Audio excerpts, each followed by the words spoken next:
आज्ञा नमस्कार। भारत रे जेते गुड़िए क्लासिकल डांस शास्त्रीय नृत्य रही अछि ता मध्य रे ओडिसी नृत्य अन्यतम। ओडिसी नृत्य गोटे शास्त्रीय नृत्य एवं संस्कृत रे जो नाट्यशास्त्र अच्छी या देहरे ओडिसी नृत्य संबंध रे विस्तृत भाव में वर्णना करा जायछि।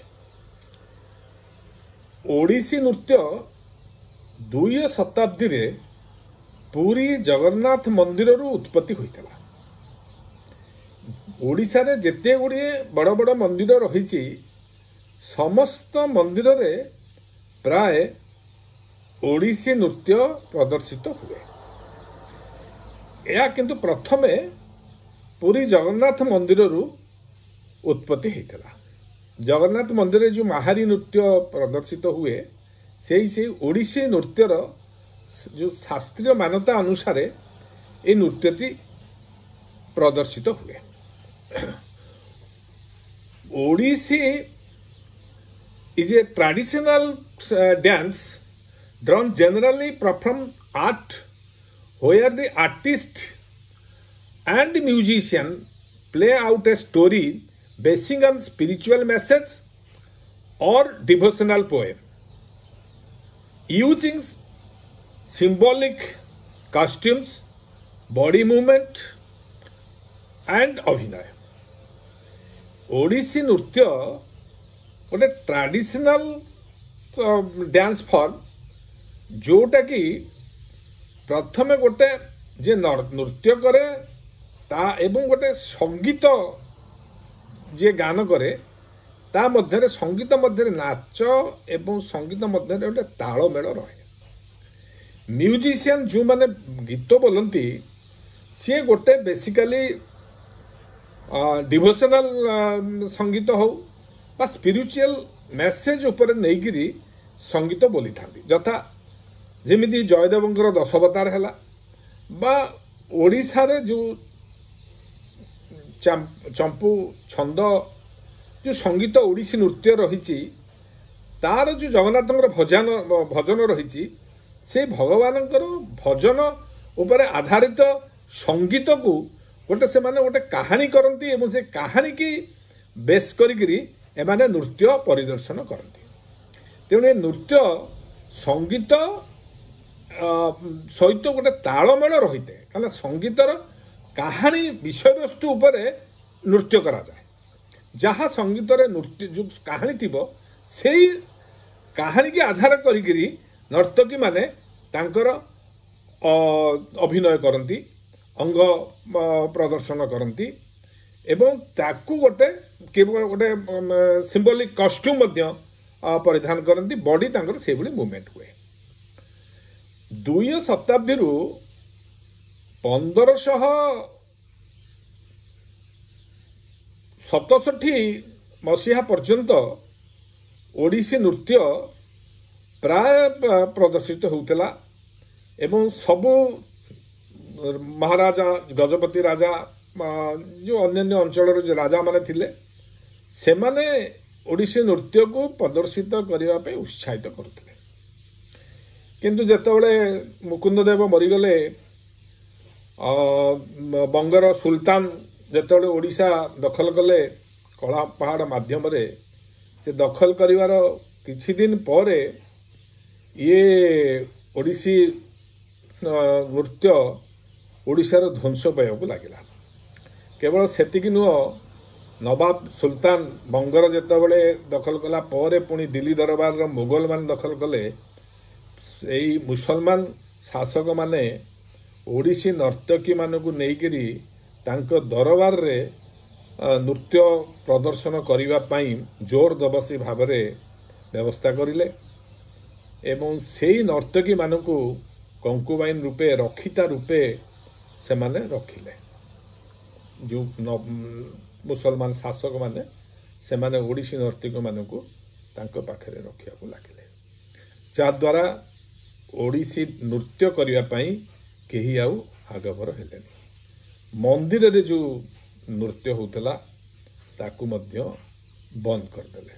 କେବଳ ତାଙ୍କ ଦରବାରରେ ନୃତ୍ୟ କରିବା ପାଇଁ ଅନୁମତି ଦେଲେ ଏବଂ ଯେଉଁମାନେ ନୃତ୍ୟ କରୁଥିଲେ ନର୍ତ୍ତକୀମାନଙ୍କୁ ରକ୍ଷିତା ରୂପେ ସେମାନେ ରଖୁଥିଲେ। ଯେତେବେଳେ ମରାଠା ମାନେ ଓଡ଼ିଶା ଦଖଲ କଲେ ସେ ସମୟରେ କିଛିଟା ପୁଣି ଓଡ଼ିଶୀ ନୃତ୍ୟ ଆରମ୍ଭ ହେଲା। ମାତ୍ର ମୁସଲମାନ ଶାସନ ସମୟରେ ରାମଚନ୍ଦ୍ର ଦେବ ଯେତେବେଳେ ଖୋର୍ଦ୍ଧାରେ ତାଙ୍କର ନୂଆ ରାଜଧାନୀ ପ୍ରତିଷ୍ଠା କରିକିରି ଓଡ଼ିଶାର ଖଣ୍ଡେ ଅଞ୍ଚଳ ଶାସନ କରୁଥିଲେ, ସିଏ ଗୋଟିପୁଅ ନୃତ୍ୟ ପ୍ରଦର୍ଶନ କରିବା ପାଇଁ ବହୁତ କିଛି ଆଗଭର ଦେଖେଇଥିଲେ ଏବଂ ଗୋଟିପୁଅ ନୃତ୍ୟ ସେତେବେଳେ ପ୍ରଦର୍ଶିତ ହେଉଥିଲା। ଗୋଟିପୁଅ ମାନେ ଛୋଟ ଛୋଟ ପୁଅମାନେ, ଛୋଟ ବଚ୍ଚା ବାଳକମାନେ ସେଇ ଓଡ଼ିଶୀ ନୃତ୍ୟ ପ୍ରଦର୍ଶିତ କରୁଥିଲେ, ଯେଉଁଟାକୁ ଗୋଟିପୁଅ ବୋଲି କୁହାଯାଉଥିଲା। ମାର୍ଶାଲ ଆର୍ଟ ବିଭିନ୍ନ ପ୍ରକାର ଗୋଟିପୁଅ ମାନେ ପ୍ରଦର୍ଶିତ କରୁଥିଲେ। ସେଇଟାକୁ ଗୋଟିପୁଅକୁ ପ୍ରଦର୍ଶିତ କରିବା ପାଇଁ ରାମଚନ୍ଦ୍ର ଦେବ ଆଗେଇ ଆସିଲେ। କିନ୍ତୁ ଯେହେତୁ ସୁଲତାନ ଏବଂ ମୋଗଲ ମାନେ ନର୍ତ୍ତକୀମାନଙ୍କୁ ଜବରଦସ୍ତି ନେଇକରି ତାଙ୍କ ଦରବାରରେ ନଚଉଥିଲେ ଏବଂ ତାଙ୍କୁ କଙ୍କୁବାଇନ ରୂପେ ରଖୁଥିଲେ, ସେ ସକାଶେ ଓଡ଼ିଶୀ ନାଚିବା ପାଇଁ କୌଣସି ଝିଅ କେହି ଆଗଭର ଦେଖେଇଲେ ନାହିଁ କି ସେ ନୃତ୍ୟ ପୁରା ଧ୍ୱଂସ ହେବାକୁ ଲାଗିଲା। ମରାଠା ମାନେ କିଛିଟା ଦେଖେଇଲେ, କିନ୍ତୁ ତାଙ୍କ ମରାଠାଙ୍କ ପରେ ଯେତେବେଳେ ବ୍ରିଟିଶର ମାନେ ଓଡ଼ିଶାକୁ ଦଖଲ କରିନେଲେ, ବ୍ରିଟିଶର ମାନଙ୍କର ଯେଉଁ ମିଶନାରୀ ଥିଲେ ସେମାନେ କେବଳ ଓଡ଼ିଶା କ'ଣ ସାରା ଭାରତରେ ମନ୍ଦିର ନୃତ୍ୟକୁ ବନ୍ଦ କରିଦେଲେ। ଏ କ୍ଲାସିକାଲ ଡ୍ୟାନ୍ସ ଆଦୌ ହେଇପାରିଲା ନାହିଁ। ମିଶନାରୀ ମାନେ ତାଙ୍କର ଧର୍ମର ବିରୁଦ୍ଧାଚରଣ କହିକିରି ପୁରା ବନ୍ଦ କରିଦେଲେ। କେହି ଆଉ ଓଡ଼ିଶୀ ନୃତ୍ୟ ଓଡ଼ିଶାରେ କେହି ପ୍ରଦର୍ଶିତ କରିପାରିଲେ ନାହିଁ ଯେଉଁ ପର୍ଯ୍ୟନ୍ତ ବ୍ରିଟିଶର ମାନେ ଭାରତରେ ଶାସନ କରୁଥିଲେ। 1947 ମସିହାରେ ଭାରତ ସ୍ୱାଧୀନ ହେଲା ପରେ ସମସ୍ତ କେବଳ ଓଡ଼ିଶୀ ନୁହଁ ଆଉ ଯେତେ ସବୁ ଶାସ୍ତ୍ରୀୟ ନୃତ୍ୟ ଥିଲା, କ୍ଲାସିକାଲ ଡ୍ୟାନ୍ସ ଥିଲା ଓଡ଼ିଶା ଭାରତରେ, ସେ ସବୁ ତାଙ୍କର ଗୋଟେ ନୂଆ ଜନ୍ମ ଲାଭ କଲେ। ତାପରେ ସେଇ ଦିନଠୁ ଓଡ଼ିଶୀ ନୃତ୍ୟ ମଧ୍ୟ ସାରା ସମଗ୍ର ଭାରତରେ ପ୍ରଦର୍ଶିତ ହେଲା। ଓଡ଼ିଶା ଭାରତର ବଡ଼ ବଡ଼ ସହରରେ କଲିକତା, ଦିଲ୍ଲୀ, ବମ୍ବେ, ମାଡ୍ରାସ, ବାଙ୍ଗାଲୋର ଇତ୍ୟାଦି ଅଞ୍ଚଳରେ ଓଡ଼ିଶୀ ନୃତ୍ୟ ପ୍ରଦର୍ଶିତ ହେଲା। ଓଡ଼ିଶାରେ ବହୁତ ନର୍ତ୍ତକୀ ଓଡ଼ିଶୀ ଶିଖିକିରି ସାରା ଓଡ଼ିଶାରେ ନୃତ୍ୟ ପ୍ରଦର୍ଶନ କଲେ ଏବଂ ବାହାର ଅଞ୍ଚଳରେ ମଧ୍ୟ ଅନ୍ୟାନ୍ୟ ଭାରତର ଅନ୍ୟାନ୍ୟ ସହରରେ ମଧ୍ୟ ନୃତ୍ୟ ପ୍ରଦର୍ଶିତ ହେଲା। ବାହାରର ଓଡ଼ିଶାରେ କ'ଣ ବାହାରର ପିଲାମାନେ ନୃତ୍ୟ ଶିଖିକିରି ନୃତ୍ୟ ପରିବେଷଣ କରିଲେ। ତାପରେ ତାପରେ କେବଳ ଭାରତରେ ଓଡ଼ିଶୀ ନୃତ୍ୟଟି ସୀମିତ ରହିଲାନି। ଏହା ଆମେରିକା, ଇଂଲଣ୍ଡ, ୟୁକେ ଯେଉଁଟା, Germany, France, Belgium, Russia, Australia, Canada, ଏ ଯେତେ ସବୁ ଅନ୍ୟାନ୍ୟ ଦେଶ ରହିଛି ସବୁ ଦେଶରେ ମଧ୍ୟ ଓଡ଼ିଶୀ ନୃତ୍ୟର ପ୍ରସାରିତ ହେଲା। ବହୁତ ଅନେକ ମୁସଲମାନ ଝିଅ ଏବଂ ଖ୍ରୀଷ୍ଟିଆନ ଝିଅ ମଧ୍ୟ ଏଇ ଓଡ଼ିଶୀ ନୃତ୍ୟ ପ୍ରଦର୍ଶନ କଲେ। ବର୍ତ୍ତମାନ ମୁଁ ଇଂଲଣ୍ଡରେ ଯାଇଥିଲି, ଗୋଟେ ନୃତ୍ୟ ଦେଖିଥିଲି, ସେଠି ମୁସଲମାନ ଝିଅ ଏବଂ ଖ୍ରୀଷ୍ଟିଆନ ଝିଅମାନେ ମଧ୍ୟ ନୃତ୍ୟ କରୁଛନ୍ତି। ଆମେରିକାରେ ମଧ୍ୟ ସେଇଆ।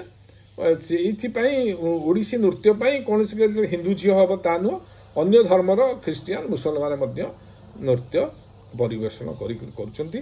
ପୃଥିବୀ ସାରା ଓଡ଼ିଶୀ ନୃତ୍ୟର ଗୋଟେ ପ୍ରସାର ବର୍ତ୍ତମାନ ଚାଲିଛି। ବହୁତ ନର୍ତ୍ତକୀମାନେ ଆଗମନ ହୋଇ ଓଡ଼ିଶୀ ନୃତ୍ୟ ପ୍ରଦର୍ଶନ କରୁଛନ୍ତି। ସବୁଠୁ ବଡ଼ କଥା ହେଲା ଏବେ ଚାଇନାରେ ମଧ୍ୟ ଓଡ଼ିଶୀ ନୃତ୍ୟ ପ୍ରଦର୍ଶିତ ହେବାରେ ଲାଗିଛି। ଯେଉଁ ପ୍ରଥମ ଜାଙ୍ଗଜୁନ୍ ହେଉଛନ୍ତି ଚାଇନାର ପ୍ରଥମ ଓଡ଼ିଶୀ ନୃତ୍ୟ ପ୍ରଦର୍ଶିତ କରୁଥିଲେ, ଓଡ଼ିଶୀ ନୃତ୍ୟ ଶିଖିଥିଲେ। ସିଏ ଅବଶ୍ୟ 2012 ମସିହାରେ ମରିଗଲେ। ତାପରେ ହୁ ଖାନ୍ ମଧ୍ୟ ଓଡ଼ିଶୀ ନୃତ୍ୟ ଶିଖିଥିଲେ କେଳୁଚରଣ ମହାପାତ୍ରଙ୍କର ଇନଷ୍ଟିଚ୍ୟୁଟରୁ। କିନ୍ତୁ ସିଏ ହେଉଛନ୍ତି ସିଙ୍ଗାପୁରର ବାସିନ୍ଦା, ଯଦିଓ ଚାଇନିଜ୍ ସିଙ୍ଗାପୁର ବାସିନ୍ଦା। ତେବେ ସେ ହୁ ଖାନ୍ ସିଙ୍ଗାପୁର ଏବଂ ଚାଇନାରେ ଓଡ଼ିଶୀ ନୃତ୍ୟ ପ୍ରଦର୍ଶନ କରୁଛନ୍ତି। ଏବେ ଗୋଟେ 13 ବର୍ଷର ଝିଅ ସୁ ମେଇ ଫି, ସିଏ କ'ଣ କଲେ ନା ଚାଇନାରେ ଭାରତନାଟ୍ୟମ୍ ଏବଂ ଓଡ଼ିଶା ओडिसी दीटा जाक नृत्य प्रदर्शित करी गोटे नुआ रेकर्ड कर सारा भारत रे ए सारा पृथ्वी रे गोटे नुआ रेकर्ड कले ओडिसी नृत्य एवं भारतनाट्यम नृत्य 13 वर्षर झील शु मुई फी चाइना रे नृत्य प्रदर्शन करी तेबे तांकर ए जो नृत्य प्रदर्शन कले शु मुई फी से जो नृत्य प्रदर्शन कर नृत्य सहित संगीतर मध्य उत्तम संजोग रही भारतनाट्यम नृत्य जेपरी संगीतर संजोग रहे नृत्य सहित संगीतर सेहीपरि तांकर ए शु मेई फी 13 वर्षर झील जो नृत्य करुथिले चाइना रे तांकर नृत्य एवं संगीत मध्य रे गोटे तालमेल रही जोटा कि गोटे नुआ कीर्ति कहले चले किंतु बड़ दुखर कथा वर्तमान जो ओडिशा रे जो संगीत ओडिसी संगीत परिदर्शित होउची जो नर्तकी माने नाचुचंती नृत्य परिदर्शन करुचंती तांकर नृत्य आउ ओडिसी संगीत जो संगीतर बेस रे गोटे स्टोरी करी जो नाचिबार कथा डिवोशनल पोएम गोटे बोलिबा कथा से नाच एवं से गीतर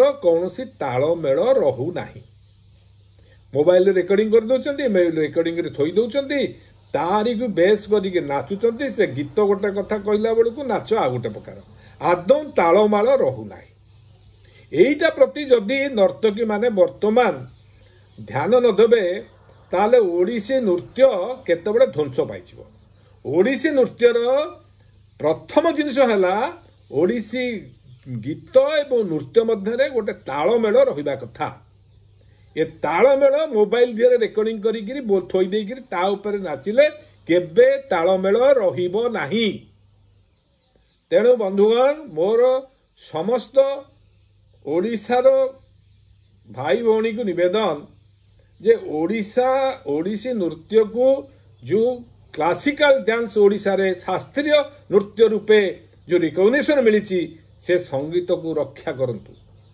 समस्त नृत्य प्रेमी माने केपरी भाव में चेष्टा करी से जो नाचुचंती जो नृत्य प्रदर्शन करुचंती एवं जो संगीत गान होउची मु संगीत बेसिस रे जो नृत्य करुचंती ता मध्य गोटे तालमेल रहिबा निहाती आवश्यक ता नले ओडिसी नृत्य ध्वंस पाइब जय हिंद नमस्कार।